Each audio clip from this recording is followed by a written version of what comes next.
berpihak atau berfokus kepada pelayanan dasar, guru dan tenaga kesehatan. Itu prioritas nomor 1. Tetapi karena kita menggelindingkan SPBE dan digitalisasi, kami memberi ruang untuk merekrut talenta-talenta digital dan data scientist. Karena selama ini policy making kita mungkin kurang kuat analitiknya, sehingga kita membutuhkan talenta-talenta digital dan data science ini secara terukur. Kemudian juga CPNS mulai ada secara selektif, kita merekrut CPNS 2023, pada saat 2022 kemarin kita memang fokus hanya P3K dulu. Dan 2023 ini kami tetap mengarahkan agar rekrutmen untuk jabatan-jabatan yang akan terdampak oleh transformasi digital itu kalau bisa kita rem. Jangan sampai kita merekrut terus, lalu jabatan ini nanti terdampak oleh digitalisasi, kemudian kita bingung sendiri ini orangnya akan dialihkan kemana. Nah, ini kira-kira 4 arah kebijakan dari Pak Menteri PAN dan RB untuk rekrutmen tahun 2023. Terkait formasi tadi, kita sudah menyediakan, menghitung total kebutuhannya 1.030.751, di mana tenaga guru itu memang paling besar jumlahnya, ya di daerah ada 580.000 lebih. Namun usulan formasi yang masuk per 10 Mei 2023 tadi sudah disampaikan masih jauh dari harapan, masih jauh dari kebutuhan yang kita hitung sama-sama, dan bahkan masih banyak daerah yang belum atau tidak mengusulkan formasi sampai hari ini. Kemarin kami sudah berembuk dengan teman-teman di Kementerian Dikbud, Ristek, apakah perlu kita berikan lagi satu kesempatan lagi. Ya, ini sebenarnya sudah kesempatan kedua, ya 7 Mei sudah ditutup, kemudian diberikan perpanjangan, dan kalau melihat ini kan memberikan keresahan lagi kepada kawan-kawan non-ASN yang berharap tahun ini ada kesempatan buat mereka, tetapi daerahnya ternyata tidak mengusulkan formasi.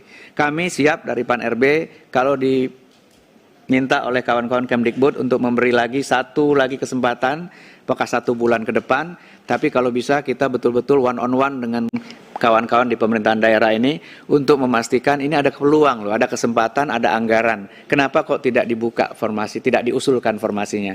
Sementara kami by regulasi tidak mungkin menetapkan formasi tanpa diusulkan oleh PPK-nya begitu. Nah, ini yang barangkali juga ingin diterobos oleh Mas Menteri tadi, bisa nggak dalam regulasi ke depan itu kebutuhan secara nasional itu memang bisa ditetapkan oleh pemerintah pusat. Karena kalau tidak, pengalaman tahun-tahun sebelumnya hampir 200.000 formasi di daerah 3T nggak ada yang melamar. Nah, itu tentu harus diterobos bagaimana agar penempatan itu menjadi domain pemerintah, bukan sekedar ASN atau calon ASN-nya memilih untuk mengajar di sekolah tertentu begitu. Jadi kalau kita sekarang isunya mungkin bukan hanya jumlah, tapi distribusi guru kita. Bahkan ada beberapa sekolah yang kelebihan guru sebetulnya, tetapi kita nggak bisa distribute ke tempat lain yang justru kekurangan. Ini PR kita menyiapkan sistem insentifnya seperti apa, sistem talent mobility-nya seperti apa. Ini insya Allah kami akan tuangkan di PP yang baru yang sedang kita rumuskan. Sudah lebih dari 600 DIM kami bahas dari 726 DIM yang ada di RPP itu. Terima kasih, saya kira itu tambahan sedikit. Ibu Ketua, saya kembalikan. Assalamualaikum warahmatullahi wabarakatuh. Waalaikumsalam. Terima kasih penjelasan yang cukup membesarkan hati. Ini ada arah kebijakan pengadaan ASN yang mungkin akan berubah. Nanti silahkan teman-teman jika ingin mendalami, dan tadi ada 40 kabupaten kota dan 5 pemerintah provinsi ya, terutama di wilayah Papua dan wilayah-wilayah pemekaran baru yang tidak ya membuka formasi. Banyak yang di Sulawesi Selatan itu. Silahkan Pak Menteri, ada tambahan? Mohon maaf, berhubungan dengan tidak adanya Kemenq di sini, Bu Hetifah, tetapi kalau kami diizinkan, Bu Harti bisa sedikit menjelaskan beberapa update dari Kemenq dalam masalah anggaran. Apakah diperbolehkan? Saya kira bagus ya untuk melengkapi informasi. Silahkan Ibu Sekjen. Terima kasih. Terima kasih Pak Menteri, izin Ibu pimpinan Komisi 10 dan Bapak Ibu anggota Komisi 10 yang kami hormati, sebelum raker ini kami sudah melakukan rapat koordinasi bersama dengan Kementerian Keuangan, Pan-RB dan Kemendagri juga, dan kami juga sudah mendapatkan approval untuk bisa menyampaikan update dari Kementerian Keuangan secara sepintas. Pertama terkait dengan alokasi DAU untuk tahun 2023, mekanismenya sudah berubah Bapak dan Ibu semuanya. Sekarang ada dua mekanisme yang digunakan. Pertama, bagian DAU yang ditentukan tidak ditentukan penggunaannya, yaitu mereka akan digunakan untuk sesuai dengan kewenangan daerah dan prioritas daerah. Kemudian ada mekanisme yang berikutnya, bagian DAU yang ditentukan penggunaannya, yang disebut diirmak ya untuk kebutuhan-kebutuhan tertentu. Ada 5 hal yang dialokasikan melalui bagian kedua tersebut. Mungkin filenya bisa dipaparkan juga.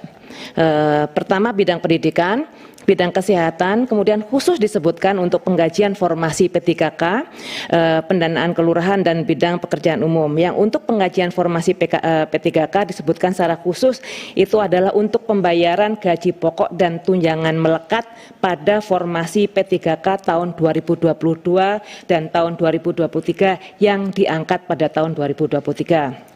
Kementerian Keuangan juga sudah memberikan perhitungan-perhitungan tentunya berdasarkan usulan-usulan berapa formasi yang akan dibiayai menggunakan dana DAU yang ditentukan penggunaannya tersebut. Seperti misalnya yang untuk klaster guru, dibuatkah klaster provinsi dan klaster kabupaten kota sesuai dengan kewenangan masing-masing.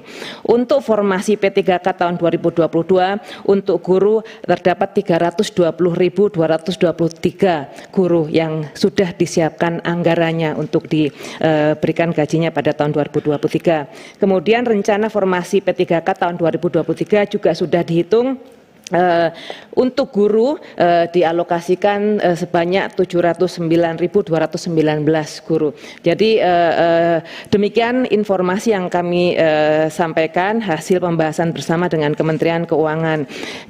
Kementerian Keuangan juga sudah menetapkan kapan alokasi anggaran tersebut dapat disalurkan. Tentunya dengan syarat-syarat termasuk laporan realisasi sebelumnya. Ada yang akan disalurkan pada bulan April Mei, ada yang Mei sampai Oktober dan juga ada yang akan disalurkan mulai bulan November sampai Desember. Kami dapat informasikan bahwa sesuai informasi dari Kementerian Keuangan, hal-hal tersebut sudah disosialisasikan ke pemerintah daerah. Sudah 5 kali disosialisasikan, termasuk juga sosialisasi per region. Jadi Pemda juga sudah mendapatkan informasi-informasi tersebut. Alokasi anggaran menurut provinsi dan kabupaten kota juga sudah disiapkan datanya. Nanti kami juga sampaikan kepada Kementerian Keuangan. Pasti dari Komisi 10 akan memintakan data tersebut dan itu juga sudah disiapkan. Kami nanti akan sampaikan kepada Bapak dan Ibu semuanya. Terima kasih Pak Menteri, saya kembalikan waktunya. Baik, terima kasih Bu Sekjen. Jadi dari penjelasan tadi sudah ada upaya koordinasi ya, dan sosialisasi. Nah teman-teman, ini saatnya mungkin kita melakukan pendalaman. Silahkan jika ada pertanyaan ataupun juga masukan, pandangan, kondisi di dapil karena baru juga ya dari reses. Bagaimana mungkin kita mulai dari PDIP ya, fraksi PDIP hadir kapoksinya langsung Pak Sofyantan. Silakan Pak Sofyantan, diserahkan kepada Bung Rano Karno, mewakili daerah juga ya. Terima kasih Ibu Ketua. Assalamualaikum warahmatullahi wabarakatuh. Salam sejahtera untuk kita semua. Yang saya banggakan Mas Menteri dan Bapak Ibu dari Kementerian. Saya tidak ingin memberikan pendalaman, tapi saya hanya ingin memberikan sebuah ilustrasi. 2 hari yang lalu ada pengumuman toko buku Gunung Agung akan tutup. Ini mengindikasikan bahwa dunia pendidikan akan mengalami sebuah goncangan.